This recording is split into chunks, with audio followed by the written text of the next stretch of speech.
sampai jenjang provinsi juara satu terus. Menurut saya, mengabdi di dalam dan mengabdi di luar itu sama saja. Jadi ada tradisi di keluarga kami, itu tidak boleh makan kerbau. Ini tahadus bin ni'mah ya, bukan menyombongkan diri. Ini dari istri keberapa, Ustaz? Aduh, tidak enak ini kalau pertanyaan masalah nomor istri. Karena ya terus terang saja pernikahan saya itu saya dijodohkan. Motivasi pertama ketika kita membangun rumah tangga itu adalah setelah menikah, ya anggaplah malam pertama ya. Darul Hufat itu adalah pesantren yang sangat besar.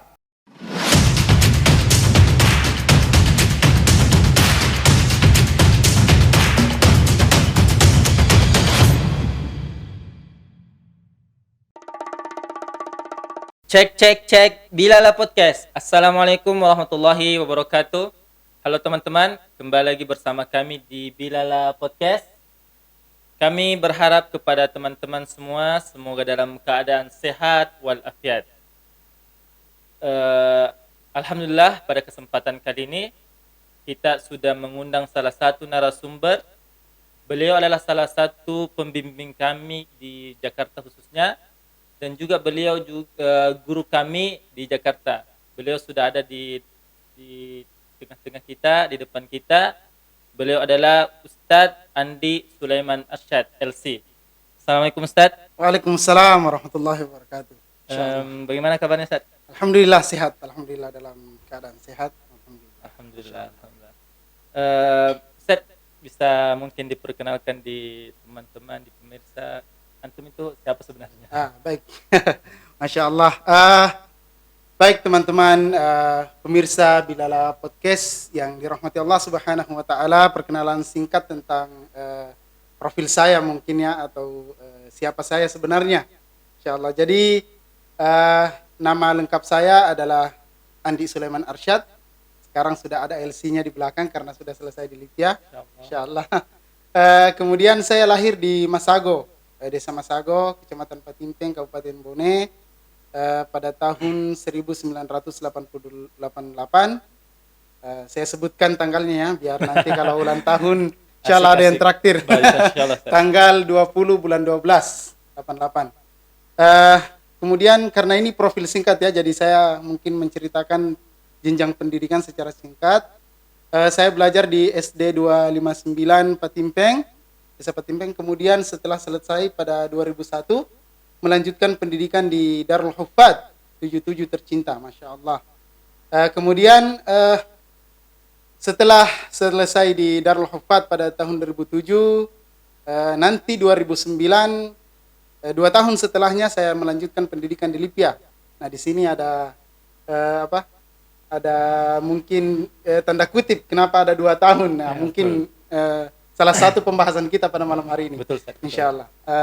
Kemudian setelah di Lipia lulus pada tahun 2017 awal, alhamdulillah sekarang sudah memiliki anak 2. Yang pertama adalah Khalid, kemudian yang kedua adalah Romaiso. Ini dari istri keberapa Ustaz? Aduh, tidak enak ini kalau pertanyaan masalah nomor istri. Nahnu minal muwahhidin. Ya. Sempat ada. Ya, mungkin saja. Mohon maaf Umi Khalid ya. Ya, wallahu alam, kita tidak tahu apa kehendak Allah Subhanahu wa taala ke depan. Ya mungkin seperti itu profil singkat. Insyaallah. Jadi antum sudah selesai S1-nya saja. Enggak ada niat lanjut S2 Ustaz? Insyaallah ada niat. Tentunya pasti ada niat. Tidak ada kata berhenti dalam belajar. Masya Allah. Terus untuk kegiatan sehari-harinya Ustaz, apa Ustaz? Saat sekarang ini untuk kegiatan sehari-hari di Jakarta khususnya, karena mungkin nanti ada yang namanya amanah dalam bekerja ataupun profesi, itu pasti ada jenjang waktu dan lain sebagainya macam. Jadi mungkin saya untuk sementara ini di Jakarta biasa jadi imam di salah satu daerah di Jakarta, Tebet. Kemudian juga menjadi bagian dari Spirit of Aqsa. Jadi Spirit of Aqsa ini adalah lembaga yang didirikan oleh Ustadz Bakhtiar Nasir, kemudian salah satu unit dari AKL Islamic Center yang fokus kepada Kepalestinaan. Ya mungkin seperti itu untuk aktivitas sehari-hari. Tadi antum bilang Ustaz selain kerja di amanah dijadikan Ya, amanah di SOA dan juga antum imam di ya, salah satu masjid. ya, betul. Dengar-dengar antum sekeluarga ini suara antum merdu-merdu ya Ustaz ya? Betul nggak? Masya Allah, Masya Allah.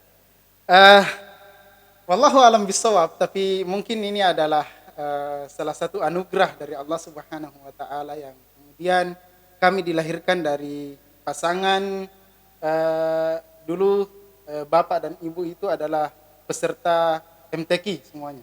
Jadi peserta-peserta MTQ di kabupaten, dan mungkin ini adalah karunia karena suara itu tidak bisa kemudian dipercantik dan diperbagus, karena itu adalah mihnah min Allah. Jadi itu adalah pemberian. Dan memang betul, karena saya imam di Jakarta, kemudian kakak saya imam di Makassar, adik saya juga imam di Jayapura, ya keluarga imam lah. Masya Allah. Jadi semua ini laki-laki Ustaz saudaranya. Ya semua laki-laki berempat. Jadi kencang ini kalau misalkan menikah sapi semua keluar ini Ustaz ya. Ya kalau di adat Bugis sih seperti itu, karena kata orang-orang Bugis kalau melahirkan anak laki-laki ya. Tapi dibalik dari itu sebenarnya ada hikmah, karena laki-laki itu kan mencari nafkah. Mencari nafkah. Ya, Masya Allah. Jadi, seperti itu. Ustaz. tanggung jawab ke saudara antum besar juga Ustaz ya. Ya, betul. Ustaz, sebelum masuk pembahasan ada yang ingin saya tanyakan Ustaz.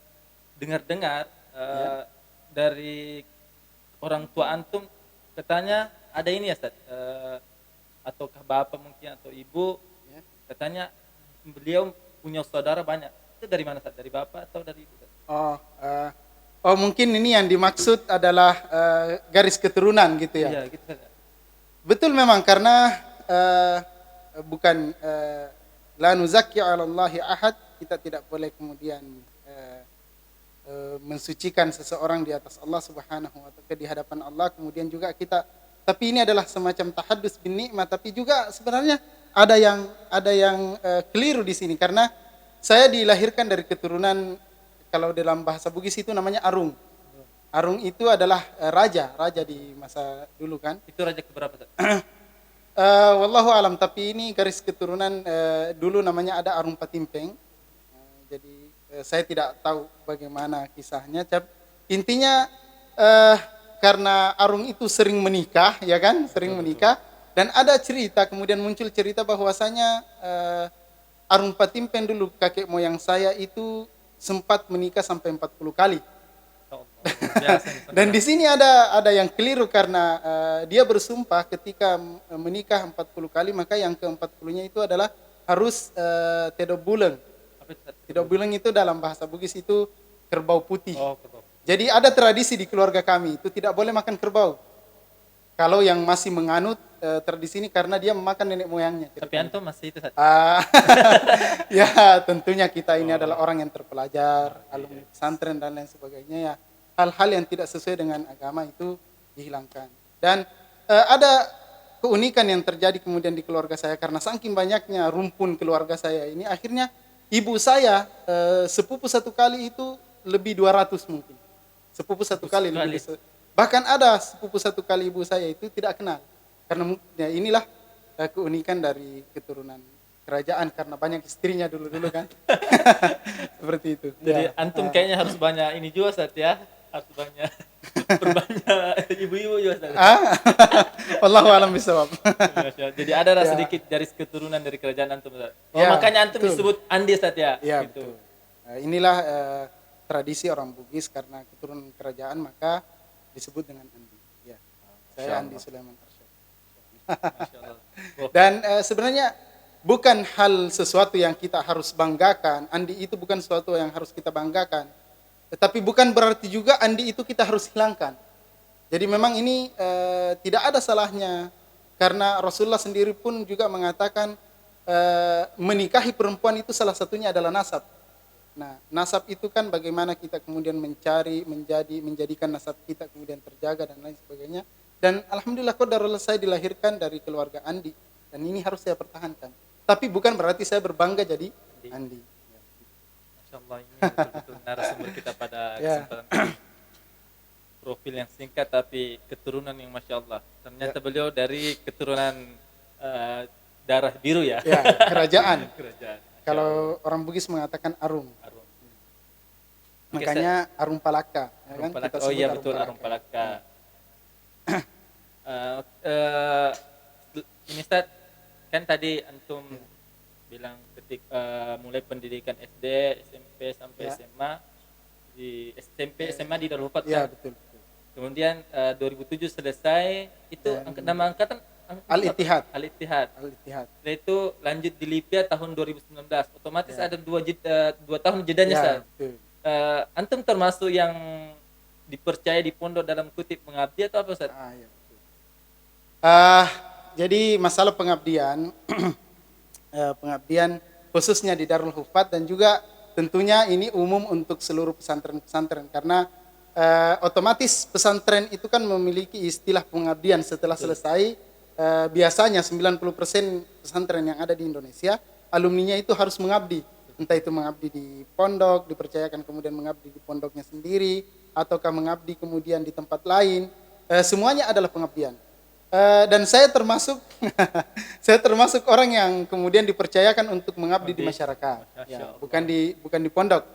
Tapi kemudian juga ini sering muncul istilah-istilah atau kemudian candaan-candaan di kalangan para kolega, para teman-teman yang kemudian kuliah di Jakarta, di Libya, angkatan-angkatan saya atau junior-junior saya atau senior saya. Ada sedikit candaan yang sangat menggelitik, dan ini hanya sebatas candaan. Jadi kalau teman-teman sudah kumpul-kumpul kan, apalagi satu alma mater, misalnya Darul Hufat ya, Darul Hufat yang tercinta, kemudian kumpul semua, Mas, kemudian membahas tentang pengabdian, biasanya saya pamit. Jadi ini hanya candaan saya. Jadi ini saya menyinggung kepada teman-teman ya, nggak usahlah bahas pengabdian di dalam karena saya tidak mengabdi di dalam pondok. Iya. Tapi ini hanya sebatas candaan, tidak serius. Menurut antum sendiri tentang pengabdian itu yang bagaimana Ustaz? Sebenarnya kan ada yang mengabdi di masyarakat, ada yang mengabdi di pondok. Apakah itu ada kriteria atau syarat khusus apalagi di Darul Hufat? Baik, tentang pengabdian, pertama kita harus bahas dulu apa itu pengabdian ya, terkait dengan pengertian pengabdian. Karena kalau kita ingin melihat secara bahasa, pengabdian adalah suatu persembahan atau suatu persembahan atau pemberian yang kita berikan dengan ikhlas kepada sesuatu atau kepada seseorang, bahkan mungkin kepada Allah Subhanahu wa taala ya. Kenapa kita disebut hamba? Karena kita menghamba, atau kenapa kita disebut abdi? Karena kita mengabdi kepada Allah Subhanahu wa taala, begitulah. Dan juga tentunya kita tahu ya, kenal dengan lagu Padamu Negeri ya kan? Nah, terakhirnya kan di situ kepadamu kami mengabdi, ya, kepada negeri kami mengabdi. Jadi sebenarnya kalau ingin mendefinisikan pengabdian itu mungkin bisa dikaitkan dengan dua pengertian. Yang pertama, kita mengabdi karena betul-betul tidak ada kaitan, hanya ikhlas memberi, mengabdi, berkorban untuk sesuatu, itu adalah pengabdian kita yang tanpa ada sesuatu yang mendatangi sebelumnya. Tapi juga ada pengabdian yang kemudian kita harus lakukan karena kita memiliki keterkaitan atau kita memiliki utang budi lah ceritanya. Nah, seperti mungkin yang ada di pesantren-pesantren atau sekolah-sekolah ya. Kemudian pengertian pengabdian kalau di wilayah pendidikan atau misalnya wilayah pesantren itu tentunya kita kenal dengan pengajaran ya kan. Mengajar di pondok itu adalah pengabdian di masyarakat. Nah, terkait pertanyaannya tadi apakah kemudian orang yang mengabdi di dalam pesantren misalnya anggaplah 77 dari 4 ya, mengabdi yang di dalam kemudian mengabdi di luar, apa kemudian pemicunya sehingga ada pengabdian di dalam atau kemudian ada pengabdian di luar, apakah kemudian kriterianya? Ini tentunya kita harus kembali bahwasanya Darul Hufat itu adalah pesantren yang sangat besar. Mungkin kita mengacu atau mungkin mengambil permisalan di Gontor itu kan sangat besar. Yang kemudian setiap alumninya itu tidak mustahil akan mengabdi semua. Ya. Itu kan. Nah, ini salah satu aspek sehingga terjadilah ada namanya mengabdi di dalam, ada mengabdi di luar. Terus terkait dengan kriteria sehingga pimpinan, Bapak pimpinan atau mungkin Pak Direktur memilih siapa yang mengabdi di dalam atau siapa yang mengabdi di luar, itu kan prioritas pimpinan dan direktur. Nah, kita tidak tahu, wallahu alam apa kriterianya, tapi tentunya menurut saya, karena saya juga mengabdi di luar, ya, saya mengabdi di luar, menurut saya mengabdi di dalam dan mengabdi di luar itu sama saja. Sama saja, hanya yang membedakan ada yang di dalam pondok, ada yang di luar pondok, dan kemudian nanti yang membedakan tanggung jawabnya yang berbeda. Tapi yang namanya pengabdian ya sama saja pengabdian. Kita mengabdi di dalam pondok, kita mengabdi di masyarakat, kita mengabdi di pesantren lain, itu semuanya adalah pengabdian. Hanya saja mungkin tanggung jawabnya akan berbeda. Ketika mengabdi di pondok mungkin tanggung jawabnya sekian. Ketika mengabdi di masyarakat, bisa jadi mengabdi di masyarakat itu tanggung jawabnya lebih besar. Ya kan? Atau mungkin mengabdi di tempat lain mungkin tanggung jawabnya lebih besar. Karena kalau di pondok ya kita sudah tahu, sudah kenal pondok kita dan lain sebagainya. Bagaimana yang kita ketahui. Mungkin begitu saja. Atau mungkin ada yang mau ditanyakan lagi. Karena agak menarik ini. Kan biasa ada teman-teman saat Ya, betul. mungkin mereka sudah didoktrin dengan pengabdian. Kalau misalkan di luar itu ya mereka yang tidak dipercayai, atau mungkin dari kelas 1 sampai kelas 6 mereka mungkin itu nakal atau bagaimana? Merasa minder gitu ya, Ya. atau mungkin merasa bersalah, Ya. atau merasa punya sebenarnya wallahu alam bisawab, tapi saya ingin mengatakan sebuah statement bahwasanya begini, teman-teman Bilala Podcast yang dimuliakan Allah Subhanahu wa taala, khususnya pemirsa yang berbackground pesantren.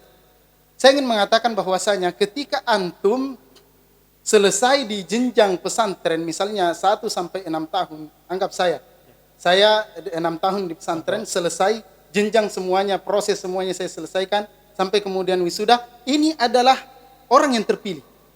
Nah, jadi tidak ada yang membedakan, mengabdi di dalam, mengabdi di luar, sebenarnya menurut saya itu tidak ada perbedaan. Kenapa? Karena ketika Anda sudah wisuda, Anda sudah menyelesaikan semua jenjang pendidikan yang ada di pesantren 77 misalnya, berarti Anda sudah dipilih. Kenapa saya mengatakan seperti itu? Karena saya ingat, saya mendaftar di 77 itu pendaftaran anak baru kurang lebih 160. Saya selesai cuma 57 orang. Berarti semua yang 57 orang ini adalah orang yang terpilih, orang hebat semua. Cuma karena kita tidak mungkin pesantren menampung semua ini untuk mengabdi di dalam, akhirnya ada pilihan untuk kemudian mengabdi di dalam, ada mengabdi di luar. Tapi semuanya adalah orang hebat. Semua adalah pilihan Allah Subhanahu wa taala. Karena kenapa ini sudah tersaring, 6 tahun disaring, kemudian menyelesaikan semua jenjang pendidikan yang ada di pondok, berarti dia adalah orang pilihan dan semuanya adalah orang hebat. Nah, hanya saja teman-teman ini yang terkadang salah menanggapi dirinya sendiri. Salah kemudian memberikan mindset terhadap dirinya, tidak melihat potensi skill yang ada di dalam dirinya. Dan ini nanti saya akan ceritakan sesuai dengan pengalaman saya. Siap. Wah, agak menarik ini. Ya. Kan antum termasuk orang yang terpilih untuk mengabdi di luar. Ya, betul. Kan pasti ada mungkin baiknya, ada mungkin efek ketika mengabdi di luar itu mungkin bisa diceritakan, dan teman-teman mungkin juga yang sudah mengalami untuk mengabdi di luar sekarang, mungkin mereka juga ternyata mengabdi di luar itu tidak ada jeleknya sebenarnya dan semua sama. Ya. Jadi pertama kita harus membangun persepsi, ya. Itu tadi yang sudah kita bahas panjang lebar, bahwasanya sebenarnya tidak ada perbedaan. Ya, jangan sampai kemudian kita berburuk sangka sama pesantren, apalagi sama pimpinan, sama Pak Direktur. Saya mengabdikan di luar, ini berarti saya orang jelek. Tidak. Anda sudah lulus, berarti Anda adalah orang terbaik, Anda adalah orang pilihan. Nah, bukan hanya di luar, bukan hanya pengabdian di luar yang kemudian mengalami pahit manisnya pengabdian. Bahkan orang di dalam juga mengalami pahit manisnya. Justru mereka tertekan juga ya, saja. Betul. Nah, di sini saya ingin menyampaikan bahwasanya memang ketika kita mengabdi baik itu di luar maupun mengabdi di dalam, otomatis ada rintangan, ya kan? Ada cobaan, kemudian ada pahit manisnya. Khususnya orang yang mengabdi di luar ini banyak ujiannya karena dia mengabdi di masyarakat dan tanggung jawabnya sebenarnya lebih besar dibanding orang yang mengabdi dalam pondok. Nah, sebenarnya di sini ketika kita sudah mengarungi pengabdian, armada pengabdian di luar ini, saya misalnya pengalaman saya itu 2 tahun mengabdi, saya memilih untuk mengabdi di masyarakat Kepulauan Riau, termasuk jauh kan, di ujung barat Indonesia, maksudnya ke barat, ke Pulau Sumatera, pulau yang paling barat di Indonesia. Dari Sulawesi saya kemudian memilih untuk hijrah bersafar ke Pulau Batam, lebih dikenalnya ya, tapi ini sebenarnya Tanjung Balak Karimun. Ya, saya mengabdi di Tanjung Balai Karimun. Ada banyak pengalaman yang menarik, kemudian tentunya banyak rintangan yang kita hadapi. Tapi ketika kita menggunakan skill yang kita dapatkan di pesantren, dan ini yang terkadang tidak dipahami sama teman-teman, yang kurang memahami potensi dirinya yang didapatkan di 77. Nah ini ketika kita memahami ini, kita akan bermanfaat di masyarakat. Di dalam pengabdian otomatis kita akan bermanfaat di masyarakat. Salah satu sisi positif yang saya dapatkan pengabdian di masyarakat dan di Kepulauan Riau khususnya adalah alhamdulillah saya ini tahadus bin ni'mah ya. Bukan menyombongkan diri. Tapi alhamdulillah pada tahun 2008 di ujung tahun 2008 saya bisa mengikuti ajang nasional. Itu apa? Lomba Qiraatul Kutub. Nah, tentunya kan skill kita yang pernah kita pakai dapatkan di 77, baca kitab kuning, ya kan, baca kitab gundul, kita memahami mutola'ah, ya kan, kemudian hadis-hadis, tafsir. Inilah yang kemudian saya mengikuti lomba Qiraatul Hadis ketika itu Fathul Bari di Kalimantan, karena ketika itu bertempat di Kalimantan. Dan saya mengatakan teman-teman semua ini satu-satunya peserta Kepulauan Riau yang berdarah Bugis. Nah, saya ketika itu tahun 2008 dapat juara Ustaz. Sampai jenjang provinsi juara 1 terus, tapi ketika di nasional ya sudah tidak mendapatkan juara. Ya, alhamdulillah ikut nasional. Tapi dari jenjang kabupaten sampai provinsi, alhamdulillah juara 1 terus dalam lomba Qiraatul Kutub. Ini adalah merupakan salah satu skill. Banyak lagi skill-skill lain. Belum Persida. Ya, Persida sempat kita terapkan juga di sana. Alhamdulillah. Banyak lagi skill-skill lain yang kemudian kalau kita lihat potensinya bagus, yaitu bisa kemudian kita kembangkan. Jadi jangan sampai kemudian kita berburuk sangka sama diri kita sendiri, kenapa mengabdi di luar. Nah, ini yang harus dihilangkan. Ya, seperti itu. Luar biasa. Jadi teman-teman yang sudah dipanggil untuk mengabdi keluar, dikasih surat, yang berkecil hati, semua tidak ada bedanya, ya. Ya, mengabdi dalam, mengabdi luar sama saja, ya. Ya. Oke, Ustaz, menurut antum, kan antum sebenarnya tidak mengabdi dalam, tapi pandangan antum orang yang mengabdi di dalam, ya, kemudian lalu keluar ke pondok, ya, apakah pengaruhnya itu besar atau bagaimana, Ustaz? Masalah pengabdian di dalam, ya ini kan saya tidak mengabdi di dalam ya, saya tidak mengalami. Saya tidak mengalami, tapi ini dari sisi penilaian saya. Tentunya orang yang bisa menilai ini adalah orang yang mengabdi di dalam gitu ya, baik itu di Darul Hufat atau di pesantren manapun, ya kan. Tapi yang saya lihat ketika pengabdian di dalam itu disuruh mengabdi di pondoknya sendiri, ini adalah bekal sebenarnya. Bekal sebenarnya, kenapa demikian? Karena jangan sampai kemudian ketika nanti langsung terjun di masyarakat, belum memiliki bekal, belum memiliki latihan, anggaplah ini belajar untuk mengajar atau belajar untuk membimbing. Masyarakatkah dibimbing atau apakah ini adalah ajang? Jadi pengabdian di dalam itu kalau dikatakan apakah punya efek atau apakah punya pengaruh kemudian ketika dia telah keluar nanti, sangat besar pengaruhnya. Besar sekali. Bahkan mungkin bisa lebih dari 50%. Karena itu adalah ajang untuk melatih karakter anak-anak yang telah lulus itu, bagaimana kemudian mendidik anak-anak, bagaimana kemudian bahkan bisa mendidik masyarakat. Ya, itu pandangan saya, karena saya tidak mengalami. Apa-apa. Kan semuanya orang berbeda ini. Ya, betul. Kan antum juga tidak, maaf ya, betul. Sebenarnya bukan singgungan, bukan singgungan. Kan ada ya di pondok khususnya di Darul Hufat. Singgungan juga tidak apa-apa. Janganlah. Ya, betul. Kan di pondok ada yang dipercaya mengabdi 2 tahun, ada yang mengabdi 1 tahun. Bahkan ada yang mengabdi 3 tahun. Dan bahkan ada yang wakaf juga. Oh iya, betul. Tapi menurut antum, pandangan antum juga nih, Ustaz, orang yang mengabdi 2 tahun itu apakah dia tidak lambat gitu untuk melanjutkan pendidikannya di luar sana? Maksudnya karir untuk perkuliahan dia. Ya. Sebenarnya wallahu alam bisawab, tapi secara kasat mata memang itu menghambat perkuliahan anak ini, secara kasat mata, karena mungkin saja letting dia ketika di SD atau setingkatan dia itu sudah 2 tahun lagi kemudian sarjana, tapi dia baru mau daftar daftar kuliah. Tapi ini secara kasat mata, cuma secara manfaat, ya, secara hikmah yang didapatkan, ini jauh luar biasanya dibandingkan apa yang kita pandang secara kasat mata.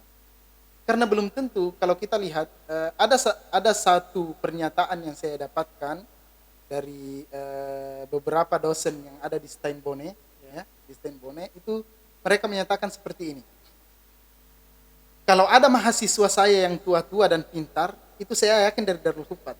Nah, itu dia bilang seperti itu, atau dari pesantren. Kenapa demikian? Karena kebanyakan katanya siswanya itu yang mendaftar dari pesantren, yang pesantren menerapkan pengabdian, khususnya Darul Hufat, itu biasanya sudah lewat 3 tahun umurnya, kemudian mendaftar S1, tapi kebanyakan katanya sudah matang untuk kuliah, sudah matang untuk menerima mata kuliah. Bahkan ada beberapa pelajaran ada beberapa mata kuliah yang belum diajarkan tapi sudah tahu. Nah, ini kan menunjukkan kepada kita bahwasanya kualitas berbicara. Ya, kualitas yang berbicara. Nah, ini juga yang kita tadi bilang, masalah karir dalam pendidikan itu umur tidak jadi masalah. Umur tidak jadi masalah. Bahkan terlambat 3 tahun, 4 tahun pun tidak terjadi masalah, karena sebenarnya bangku kuliah itu hanya formalitas. Mungkin kita bisa mendapatkan ilmu dari bangku kuliah 50%, tapi dari luar bangku kuliah juga kita bisa dapatkan. Dan itu tadi saya rasa sih tidak ada masalah, bukan masalah dalam keterlambatan anak ini. Jadi ini bukan penghambat saja. Ya, sebenarnya bukan penghambat, karena bagaimanapun tetap bisa kuliah.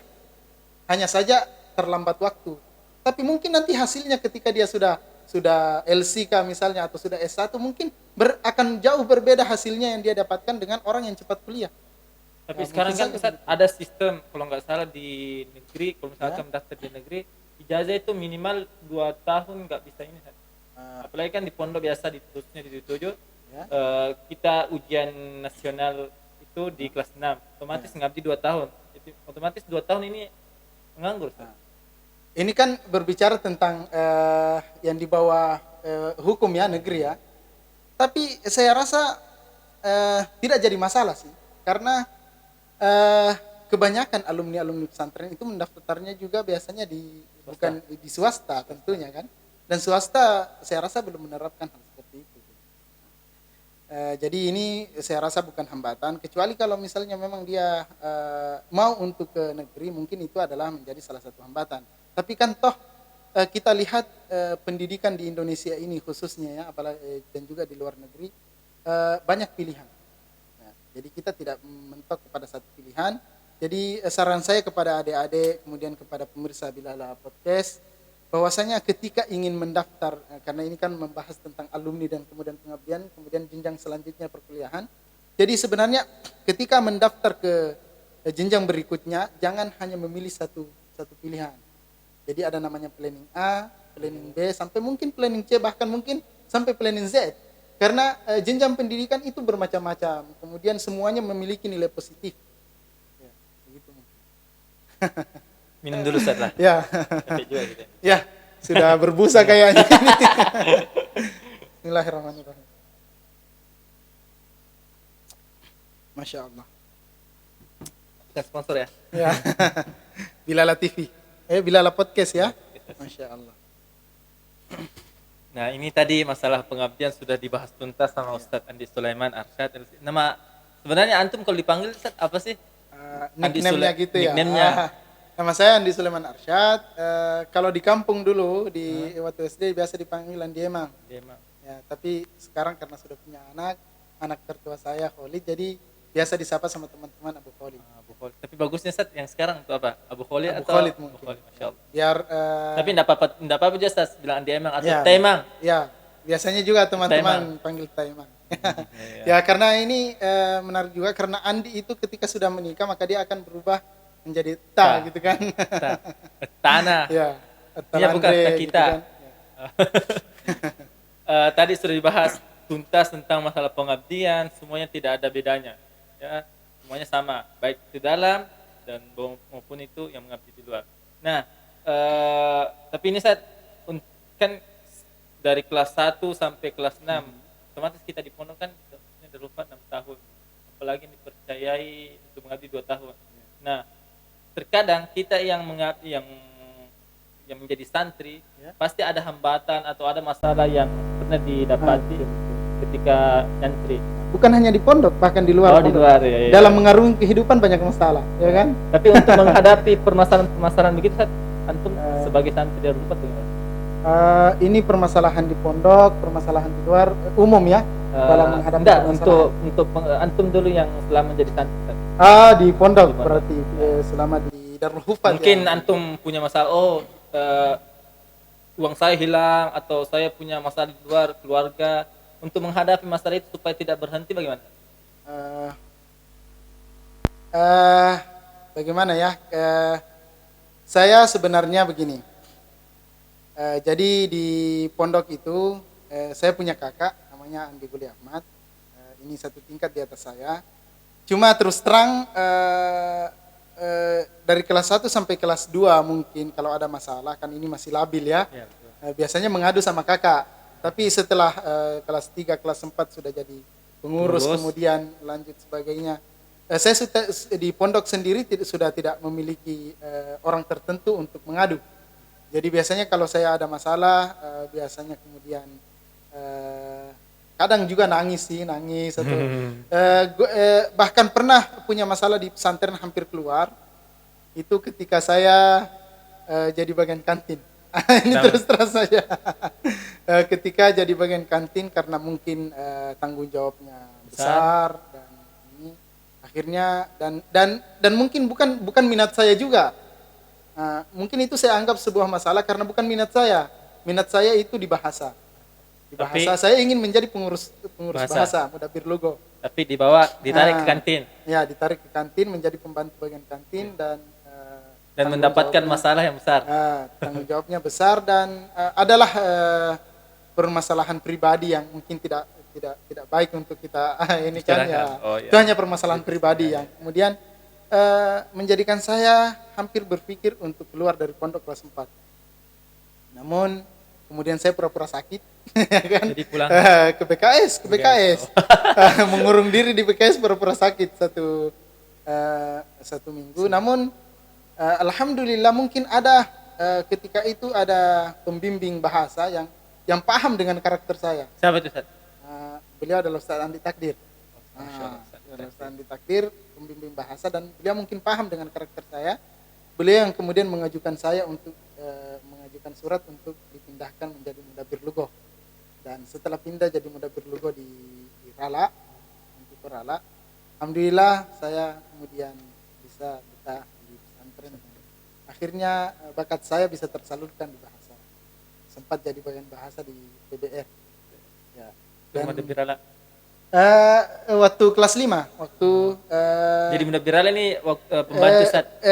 Mudabir bagian bahasa. Kan waktu itu saya masih kelas 4. Jadi Mudabir. Mudabir bagian bahasa di Antikorala. Terus untuk kendala untuk permasalahan atau ketika sudah di luar, apalagi di Jakarta bagaimana? Tentunya ketika saya sudah di luar pondok dan kemudian mencoba untuk mengarungi kehidupan yang lebih luas, setiap saya dapatkan masalah, tentunya setelah Allah Subhanahu wa taala, bersandar kepada Allah, saya selalu menyandarkan masalah saya, curhatkan masalah saya kepada orang tua, ibu saya. Jadi ibu saya itu adalah tempat curhatan saya setiap ada masalah. Masya Allah. Dan ini juga salah satu keunikan karena ya terus terang saja pernikahan saya itu saya dijodohkan. Pernikahan saya itu saya dijodohkan. Kenapa? Karena saya anggap masalah pernikahan ini adalah masalah serius. Akhirnya saya serahkan kepada orang tua saya. Nah, dia yang carikan sendiri. Dari pondok mana, Ustaz? Dari Ma'had Darul Abrar. Ini adalah murid Ustadz Mutakin Said. Jadi saya adalah muridnya Ustadz Landre Said dan istri saya muridnya anaknya Ustadz Landre Said, yaitu Ustadz Mutakin Said. Luar biasa ini. Ini berapa tahun umur antum ke istri? Perbedaan saya dengan istri itu 8 tahun. Wow. ya teman-teman yang ingin menjadikan saya referensi dalam contoh pernikahan silahkan. Waduh, luar biasa. Dan ini adalah berkah dari saya mempercayakan masalah saya kepada ibu saya. Akhirnya beliau tepat mencarikan jodoh. Tapi istri antum pada saat itu sempat nggak bilang, terlalu jauh ini yang ku dapati berapa? Sempat menolak atau bagaimana, Ustaz? Kalau penolakan dari istri ini ke ranah pribadi ya, tapi tidak apa-apa. tidak apa-apa. Ini mungkin bisa menjadi pengalaman bagi teman-teman. Jadi masalah ketika menikah itu memang ada penolakan dari istri, bukan penolakan karena umur, bukan penolakan karena tidak mau, tapi murni karena dia ingin belajar, ingin kuliah. Karena ketika itu posisi istri ketika itu di Darul Abror, itu baru pertama kali dia orang dilamar ketika selesai ujian kelas 6. Dari sebelumnya tidak ada, Ustaz? Belum ada. Dan seperti di Darul Hufat, Darul Abror juga menerapkan sistem yang sama, harus mengabdi, ya kan? Dan itulah yang dipikirkan oleh calon istri saya ketika itu. Dia ingin mengabdi, kemudian dia ingin kuliah dan lain sebagainya, tapi saya sanggupi semua. Semua permintaan yang dia minta, dia mau kuliah, yang titik beratnya itu mau kuliah. Tapi saya sanggupi, saya bilang kalau mau kuliah saya kuliahkan sampai sarjana. Dan alhamdulillah bulan 4 kemarin sudah diwisuda. Woi, jadi laki-laki bertanggung jawab, coy. Jangan sekedar setelah menikah langsung tidak di kuliah istrinya. Alhamdulillah. Diwisuda dan itu adalah merupakan tanggung jawab saya sepenuhnya sampai wisuda. Tapi ada nggak kata-kata atau motivasi yang membuat antum selalu semangat untuk selalu bersama istri dan anak-anak ketika di Jakarta? Maksudnya selalu bersama kan tidak berpisah gitu ya, ya gitu kan biasa ada masalah. Pasti ada kata-kata selalu bagus dalam membina rumah tangga maksudnya. Tentunya motivasi pertama ketika kita membangun rumah tangga itu adalah karena kita ini adalah alumni pesantren ya, tahu agama dan kemudian tahu bagaimana kemudian bisa melihatlah contoh dari Rasulullah SAW bagaimana membina keluarga. Akhirnya ya bisa dijalankan dengan baik. Sebenarnya kata kuncinya adalah saling memahami. Ya. Motivasinya adalah bagaimana kita saling memahami dengan pasangan. Ya. Saling memahami dengan pasangan karena kebanyakan kasus-kasus keluarga yang tidak sakinah, tidak mawaddah, kemudian tidak warahmah dan kemudian ditambah lagi tidak dakwah, ya kan? Ya, sakinah, mawaddah, rahmah, wa dakwah itu karena adanya kesalahpahaman dan biasanya kesalahpahaman itu muncul dari saling tidak memahami. Nah, jadi sebenarnya harus saling memahami saja. Jadi kata motivasi yang pertama yang muncul itu ketika kita membina rumah tangga ya harus saling memahami antara pasangan satu sama lain. Dan ada yang unik yang saya terapkan di keluarga saya. Sebelum saya setelah menikah ya, anggaplah malam pertama ya. Jangan dibahas kalau malam pertama. Dengar dulu. Oh. Jadi ketika baru pengenalan karena saya tidak kenal sebelumnya dengan istri. Jadi antum belum pernah nazor sebelum pernah? Tidak kenal. 1 bulan sebelum pernikahan baru bisa kontak. Ya, itu saja. Nah, kemudian setelah pernikahan saya menerapkan satu peraturan yang harus diterima oleh istri dan itu wajar bagi saya. Saya katakan semua yang berkaitan tentang bola tolong jangan dilarang. Ya. Ya, semua yang berkaitan tentang bola tolong jangan dilarang. Entah itu saya izin untuk main futsal, izin untuk pergi main bola atau nonton bola. Pokoknya yang berkaitan dengan bola, bahkan main PS mungkin ya. Itu malam pertama, Ustaz? Ya, jadi itu memang harus kesepakatan harus terbangun. Itu saya tadi katakan, harus saling memahami. Begitupun istri, mungkin ada hal-hal yang diinginkan oleh istri dan wajar dan tidak melanggar syariat, ya sebenarnya harus dipenuhi. Tapi itu tadi istri masih dia ingat sampai sekarang kata-kata itu? Beliau sampai sekarang alhamdulillah sudah 5 tahun, jalan 6 tahun bersama. Setiap sesuatu tentang bola pasti dia yang siapkan. Mau pergi main futsal disiapkan dan lain-lain. Luar biasa ini membina ini. Aduh. Ya. Sebenarnya komitmen saja dan saling memahami. Oh, iya. Apa ya? pengalaman yang unik atau pengalaman yang menurut antum lucu ketika antum di pondok saat apa? Di pesantren ya, pengalaman yang lucu. Ada satu kejadian, pengalaman yang sangat lucu menurut saya di pesantren, dan itu terjadi pada diri saya. Itu juga terjadi pada waktu kelas 4. Ya, mudabbir. Ya, itu tadi ketika saya pindah dari kantin kemudian jadi mudabbir rala. Jadi ketika itu kan judulnya jatuh dari platform. Atap. Platform. Jatuh dari platform di rala. Ya. Platform rala yang kalau seandainya misalnya rala itu Mantiko rala masih utuh sampai sekarang, dulu itu ketika tahun 2007 sampai 2011 lah itu kan ada di atas pintu rala itu ada jebol, ada bolong di situ, itu bekas jatuh saya itu. Sampai sekarang kalau misalkan tidak diperbaiki masih ada Ustaz ya? Ya, seandainya tidak direnovasi itu masih ada. Masalah jatuh dari rala ya, platform rala, kalau ada bolong di rala itu berarti itu bekas saya itu jatuh. Sampai sekarang kalau misalkan tidak direnovasi Ustaz, masih ada ya? Masih ada bolong itu, Biasa. platform itu. Ya, kalau orang Bugis kata palpong. Ya. Ini menarik sekali ceritanya ini kan.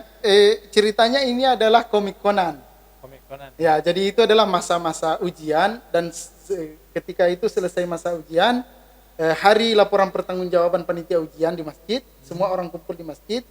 Tapi saya antrian baca komik Conan, ya kan dulu di pondok itu ada di zaman saya itu komik Conan yang paling terkenal yang sering dibaca sama anak-anak dan itu tidak dilarang. Komik Conan. Dan saya ini harus cepat-cepat membacanya karena sudah ada orang yang ngantri setelah saya. Akhirnya saya naik ke Palpom. Jadi antum tidak ikut di masjid? Tidak ikut, karena ingin menyelesaikan komik Conan ini. Jadi saya tidak ikut laporan pertanggungjawaban. Ketika itu ketua panitianya adalah Ustaz Supriyadi Aldi, Marhala Al-Hikmah. Yang depan gerbang Ustaz. Marhala Ustaz Andi Takdir juga tadi yang saya sudah sebut. Saya kemudian naik ke atas Palpom Rala, karena ketika itu saya mudabbir di Rala kalau nggak salah ya. Itu lewat mana Ustaz? Lewat belakang.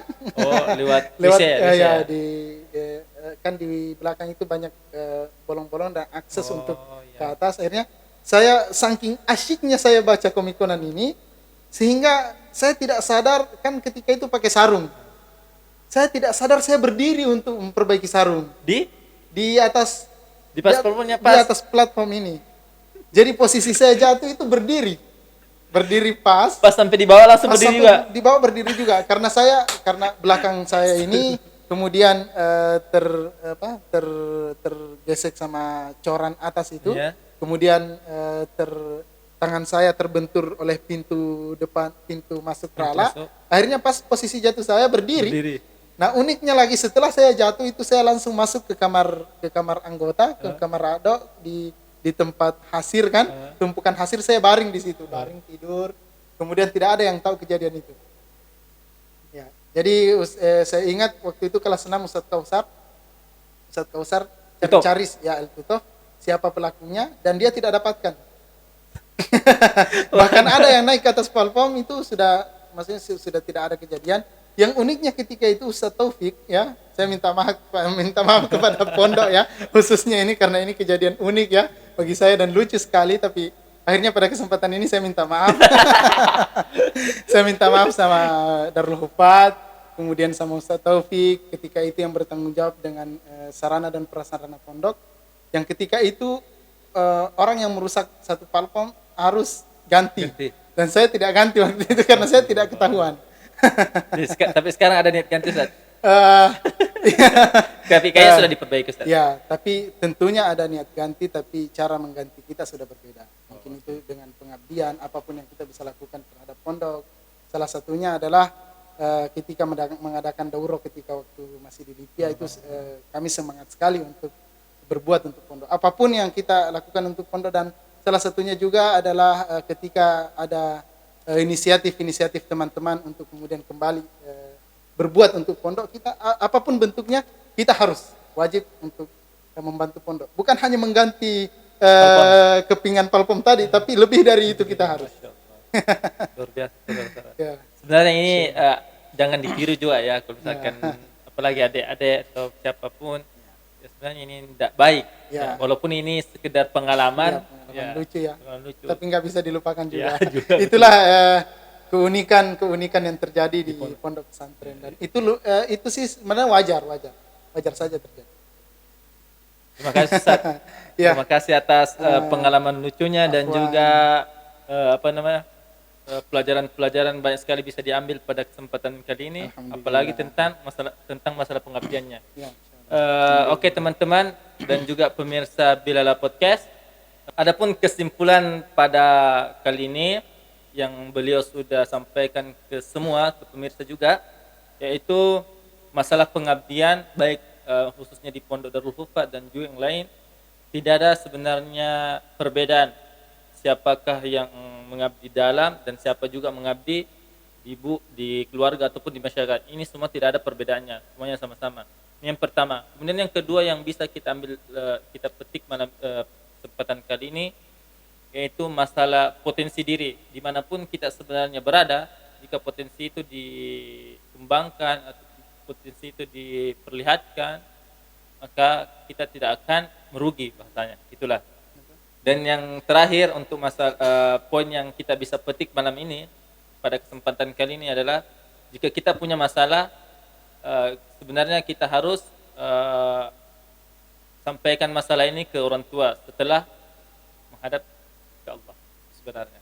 Oke teman-teman, terima kasih atas waktunya. Ustaz juga terima kasih Ustaz atas waktunya Ustaz. Ini sangat berharga sekali saya diundang di Bilala Podcast ini, Masya Allah. Semoga ada kesempatan lagi saat bisa bergabung di sini. Insya Allah. Allah selalu memberikan kita kesempatan. Mudah-mudahan. Oke teman-teman, sebelum kami menutup, Ustaz mungkin bisa disapa ke teman-teman dan juga untuk like, share, komen. Baik teman-teman, pemirsa dan adik-adik dan juga kakak-kakak, bapak-bapak dan ibu-ibu, pemirsa Bilala Podcast yang dimuliakan Allah Subhanahu wa taala. Jangan lupa untuk kemudian membagi kebaikan ini, terus like, subscribe, komen dan share agenda ataupun hal yang baik, yang sangat baik ini, yaitu Bilala Podcast yang memberikan banyak manfaat insyaallah. Tentunya bagi kita semua dan khususnya juga bagi kita kalangan orang-orang para santri, ya. Jadi kita adalah para santri, jangan lupa untuk terus mengikuti dan juga berbagi kebaikan di Bilala Podcast ini. Terima kasih pemirsa. Cukup sekian. Assalamualaikum warahmatullahi wabarakatuh. Bilala Podcast. Cek cek cek.